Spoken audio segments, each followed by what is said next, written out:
Apple slashed advertising for the Vision Pro by over 95% after the $400 headset failed to capture more than 9% of the VR market. In 2023, Apple promised the world a new era of computing.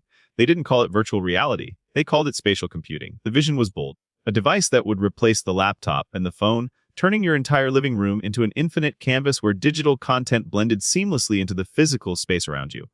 The tool for this revolution was the Vision Pro. It was a masterclass in engineering, featuring high-end eye tracking, gesture control, and custom operating system called Vision S. It was sleek, powerful, and beautiful. But when the device actually hit the shelves in early 2024, the dream collided with a harsh reality. The starting price was $399. For most consumers, this wasn't a computer replacement. It was a luxury toy that cost more than a MacBook Pro and an iPhone combined. And the price was only the first hurdle. To understand why the Vision Pro struggled, you have to look at the physical mechanism of the device. It weighed nearly 4 pounds. That is a significant amount of weight to strap to a human face. Users quickly reported neck strain, red marks on their skin, and persistent headaches. There was also the battery flaw. The headset required a tethered battery pack that only lasted 2 hours, forcing users to keep a cable running to a pack in their pocket or clipped to a belt. For a product marketed as freeing the user from the desk, it felt ironically attached.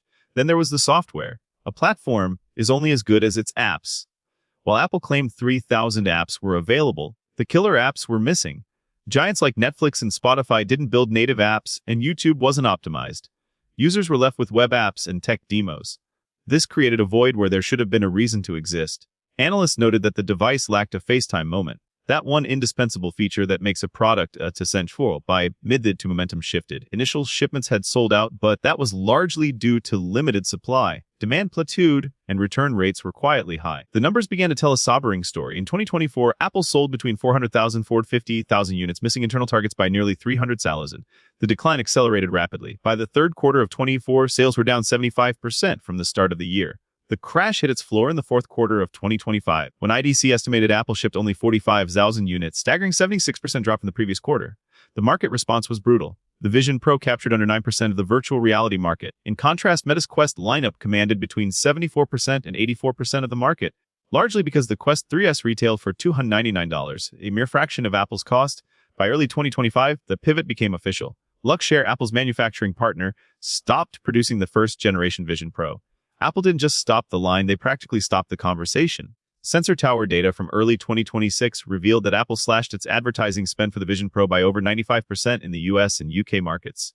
The company began quietly rebranding device. It was no longer the future of general computing. It was now a high-end niche tool for architects, filmmakers, and remote professionals. It became a Mac studio for your face. Apple also shifted its strategic focus. They delayed a planned cheaper version of the headset to prioritize the development of smart glasses and AI-enabled wearables. Even the competition moved in. In 2025, Samsung launched the Galaxy XR at $1,800, undercutting Apple by nearly half while offering similar mixed reality capabilities. Apple attempted one last technical refresh in October 2025, introducing an MD5 chip upgrade to improve battery life and comfort. They planned a cheaper variant costing between $1,500 and $750 for a later launch. But the cultural damage was done. The Vision Pro had become a cautionary tale of the glass hole effect, the social isolation that comes with wearing a bulky headset in public. It failed not because the engineering was wrong, but because the emotional value wasn't there. There was no must-have reason to own one.